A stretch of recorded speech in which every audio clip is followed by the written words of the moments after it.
And I think what really hit me attending the summit was how a very diverse set of stakeholders in the room were essentially all in violent agreement that since the takeoff of the Wright brothers airplane in the early 1900s, that we have led the world in aerospace technology and policy, and that countries around the world now are progressing ahead of us in many ways, and our countries at risk of losing our global leadership in the next generation of aviation.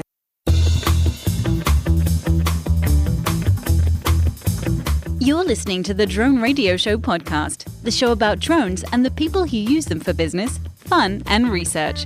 Hosted by Randy Goers. Hello, everyone. This is Randy Goers, and welcome to the Drone Radio Show podcast, episode 375. What's the latest coming out of the commercial drone industry? For that question, we turn to Lisa Ellman, Executive Director of the Commercial Drone Alliance, an independent nonprofit organization led by key members of the commercial drone industry. The Commercial Drone Alliance advocates for the commercial use of drones by reducing barriers to enable the technology. It creates value for commercial enterprise end users to facilitate adoption of drone technology and educates on the benefits of UAS for various end user communities. Lisa is widely recognized as one of the world's foremost authorities on drone policy and law.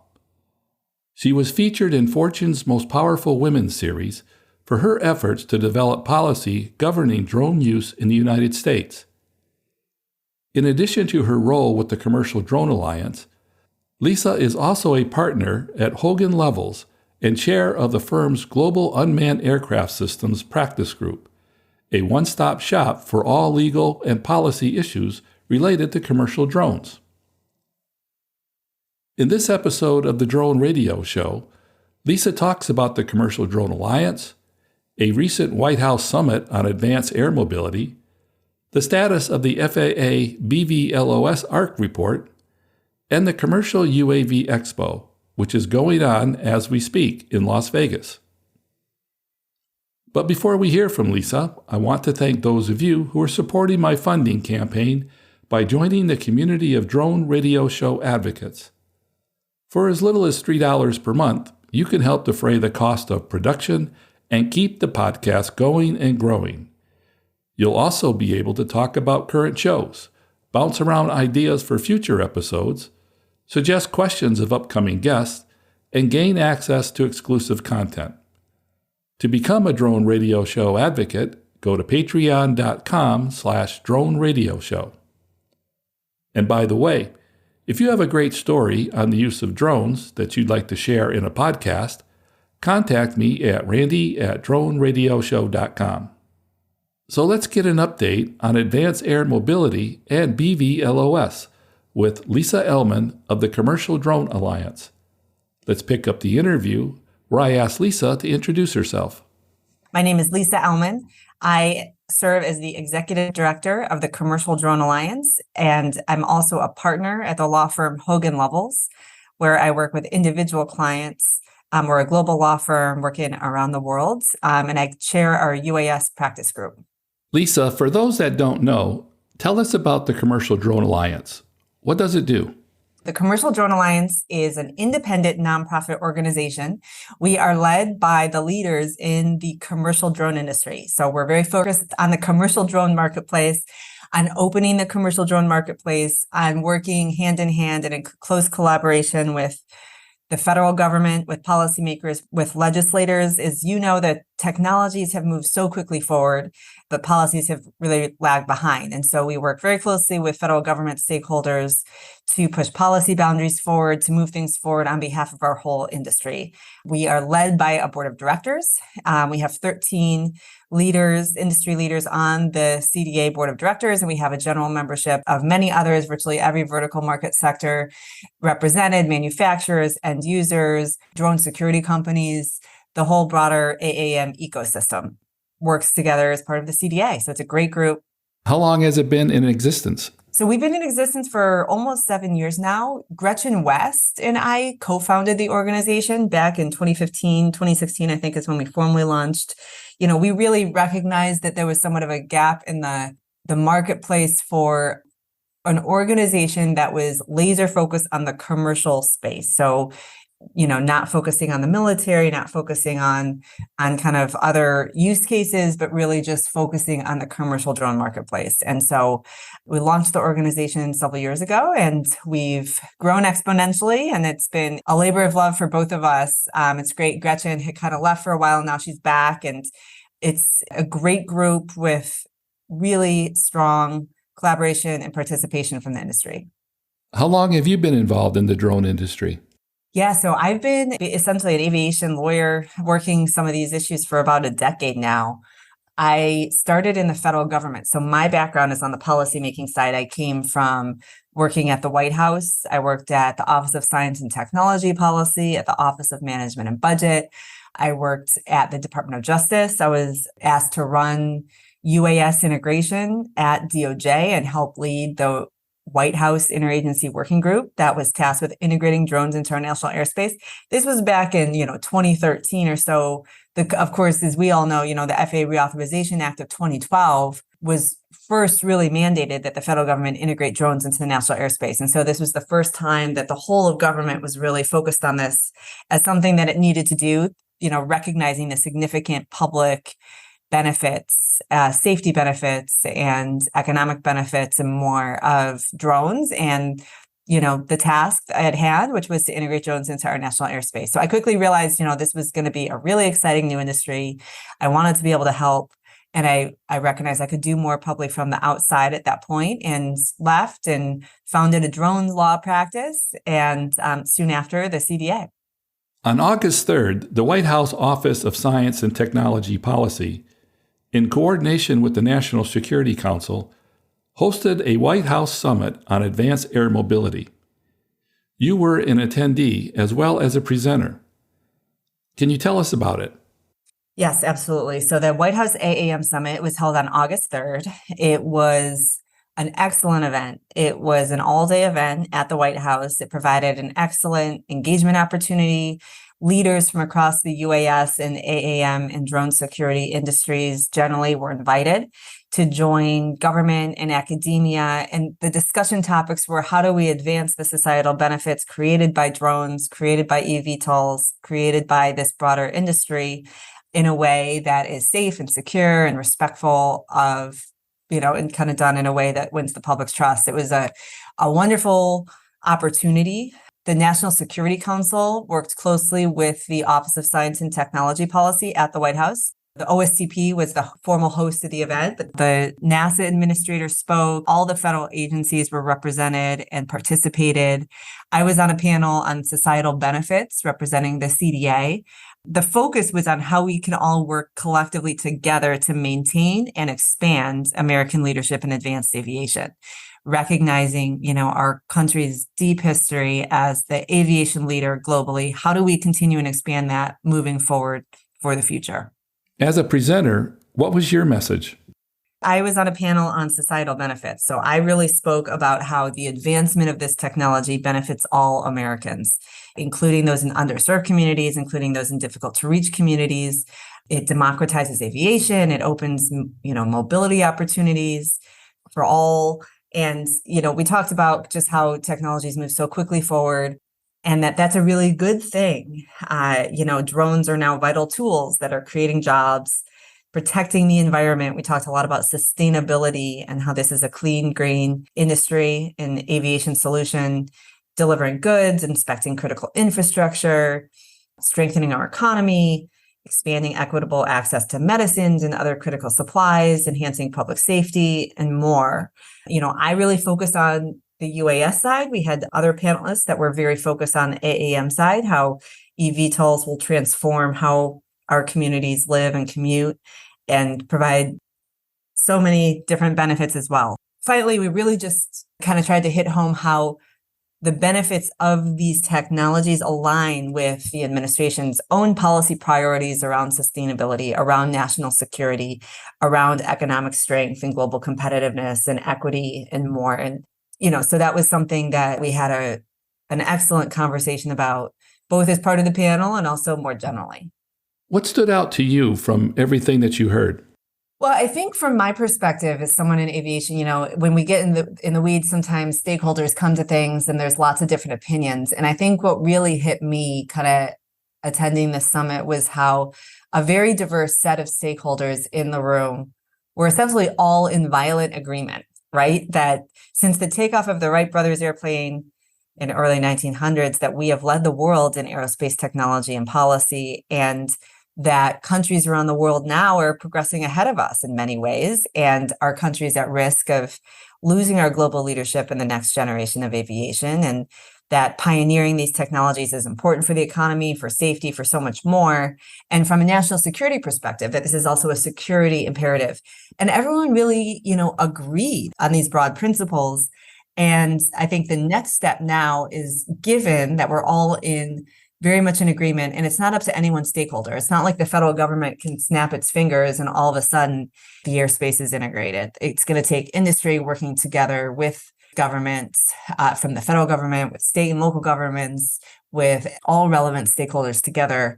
And, this is a team effort and we all want to do it together. The White House summit itself was relatively smaller just because of space in the room. So we also hosted a post reception that was a big kind of party that evening.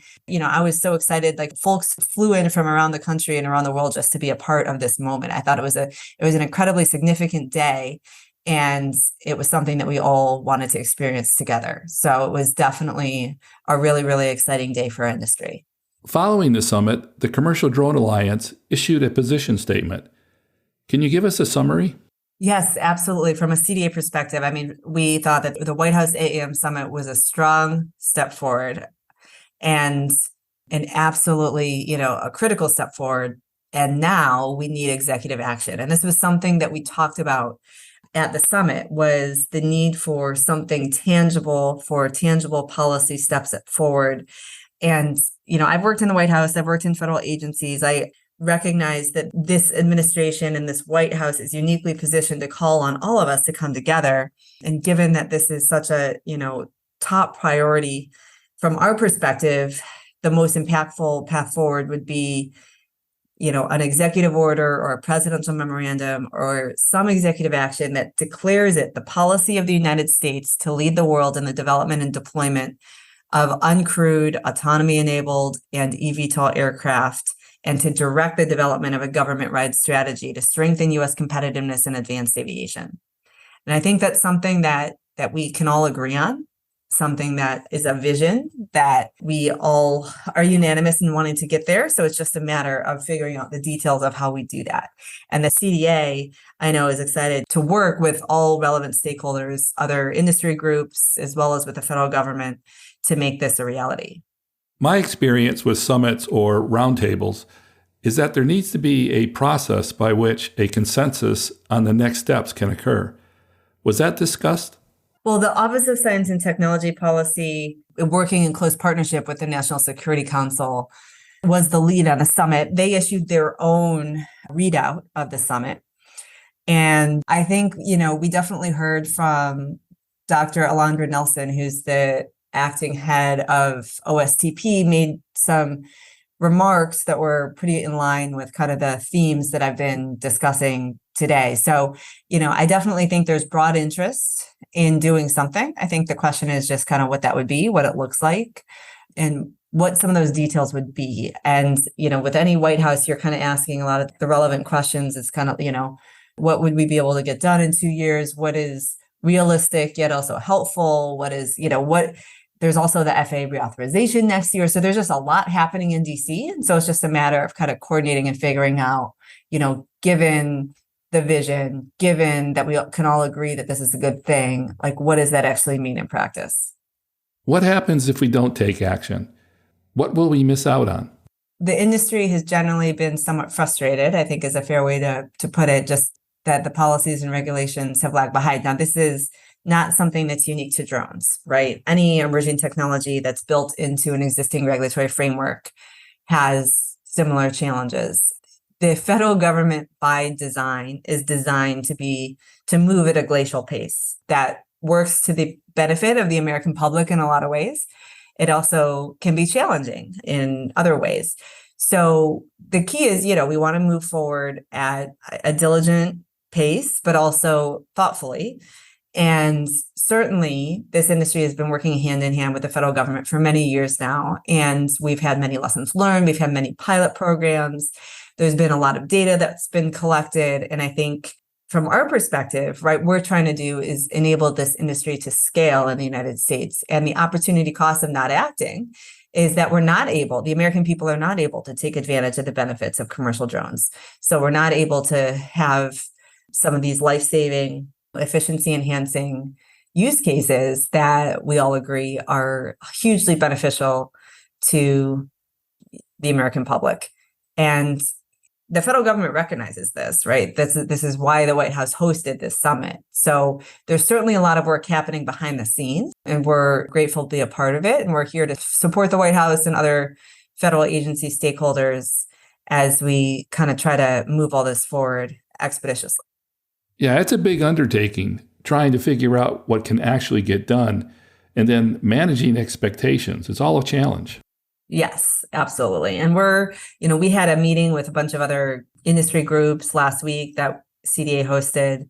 The key is we kind of define some of the core principles that we're looking for here in terms of an executive action. I think two of the principles would be it's a tangible step forward, but also achievable. It's also, I think, is one way to think about it. What is the least common denominator among all of our industry groups that we can agree on? And I think that's the challenge, is like, what does that actually look like? Let's talk about beyond visual line of sight. And more specifically, about 5 months ago, the FAA published its ARC report. Can you give us some insights into the report? Well, we've certainly heard a lot of discussion, right? I think the ARC report was absolutely significant. It's an excellent report. For the first time, it explains very clearly to the American public and to the FAA the need for UAS-specific rules in this area. So not just like how UAS are different than crewed aircraft, but also how the UAS industry is designed and funded differently from other industries, and why it makes sense that it would be that, generally regulations reflect the industries that they seek to regulate. And so there's work that needs to be done there for the UAS industry. It also laid out very clearly the significant public benefits to scaling the commercial drone industry. So not just like the use cases of drones themselves, but also how beyond visual line of sight will really scale that and help, bring so many additional benefits to the American public. And the report itself, as you saw, really outlines a common sense approach, to all of this in terms of speaking of tangible steps, right? Like very tangible, very clear steps forward in terms of a potential regulatory framework focused on safety, enabling a risk-based, performance-based approach, considering airspace issues, vehicle issues, operational issues, and more. And it really reflects the work of a very diverse set of stakeholders, 87 organizations that spent thousands of hours working, several months of meetings, extensive time and energy spent on this report. 5 months isn't a lot of time, but what sort of progress do you see?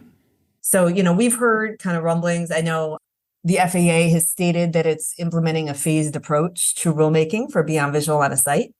And, that's something that the industry certainly understands. I think from an industry perspective, it's important that a phased approach be implemented in parallel. So it's not like you have to go through all of phase one and then finish it and then start on phase two. We certainly hope that the FAA can be working simultaneously on all of this to move all of it forward in a way that is thoughtful, yet diligent. It's obviously there, like I said, there's been a ton of pilot programs, lots of time over the last several years. There's been so much collaboration between industry and the FAA, so many lessons learned. And now is the time to really put all of that learning to work and implement a broad rulemaking. People always comment on how long it takes for the FAA to act in this area. So can you remind us of the complexity and the challenge of the rulemaking process? It's definitely a complex task. The FAA is a large agency with lots of lines of business, lots of offices with equities. And the FAA is just one of the federal agency stakeholders interested in these rulemakings, the national security agencies, the DOJ, the DHS, FBI. There are kind of lots of cooks in the kitchen, I would say. It's obviously a rulemaking that's owned by the FAA.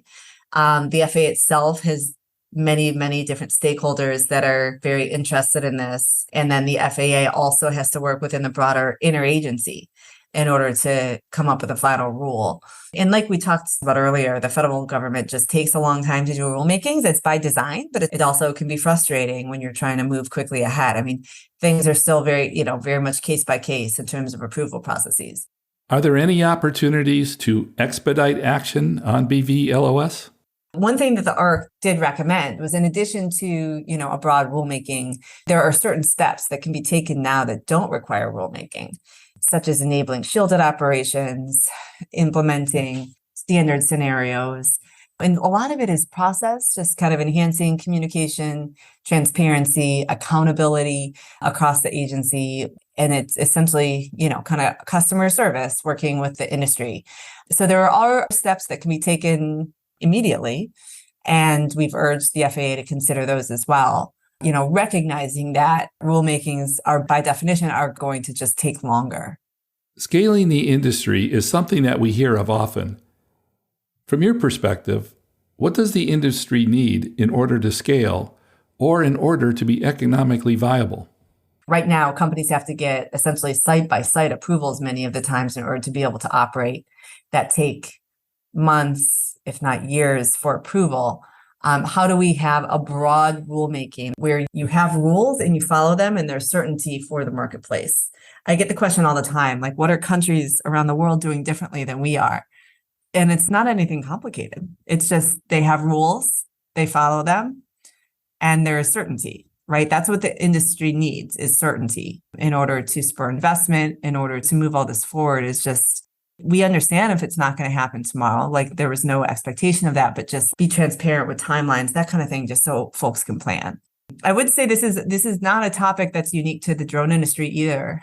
Many stakeholders across the aviation marketplace have similar issues. It's just our industry feels it more acutely because we're not in business if you can't operate, right? Like if I'm not able to get an approval to fly my over 55-pound drone, then I can't operate at all. Whereas crewed aviation stakeholder might be waiting years as well to get, different approvals, but they're in business in the meantime. And so I think this is something that we share broadly within the aviation community, some of these challenges. And I do think there's room for collaboration with others who are experiencing similar things as well. One last topic, Lisa. The Commercial UAV Expo kicks off this week on September 6th. Tell us what we can expect. Yeah, I'm really excited for the expo. Really can't wait just to get together in person. Last year, it was so nice after so long to be able to see people in person and get together and learn from each other. So, we have industry leaders, federal government leaders, law enforcement, states, localities, tribes, so many different types of stakeholders from across the marketplace and the ecosystem convening together. We have a keynote from Acting Associate Administrator for Aviation Safety at the FAA, David Bolter. Really looking forward. I'm going to be doing a fireside chat with him. Look forward to learning more about his vision for the agency and what he is doing to kind of move all this forward.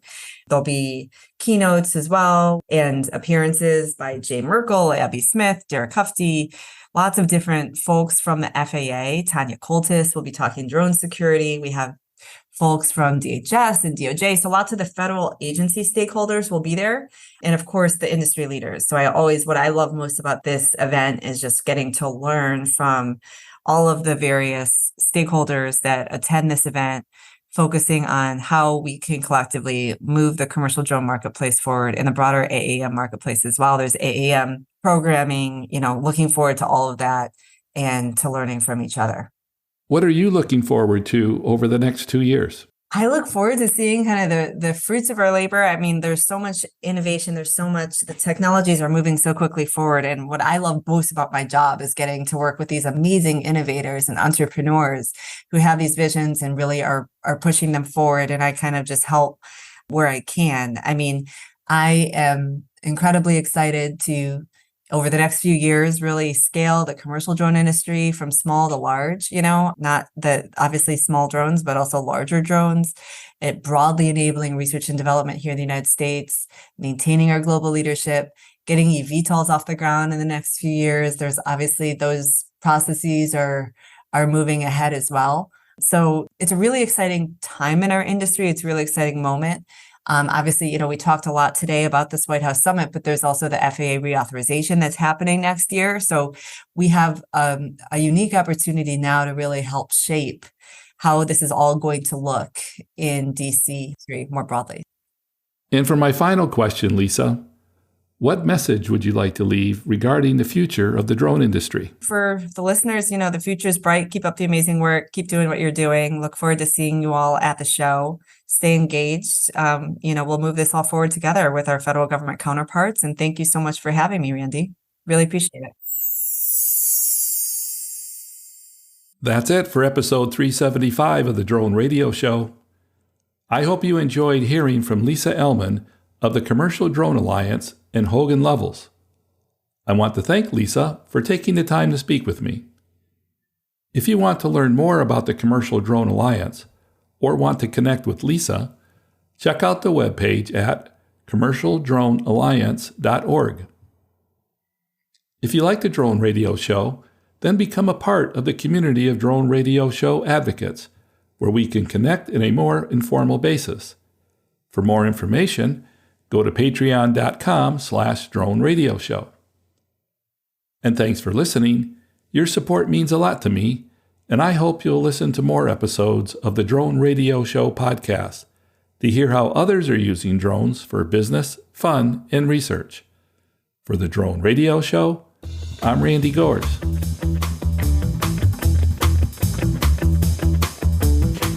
This has been the Drone Radio Show podcast. More information on today's show can be found on our website at www.droneradioshow.com. If you're using drone technology for business, fun, or research and would like to share your experience on the show, please visit our website and fill out a guest appearance application. And don't forget to follow us on your favorite social media channels.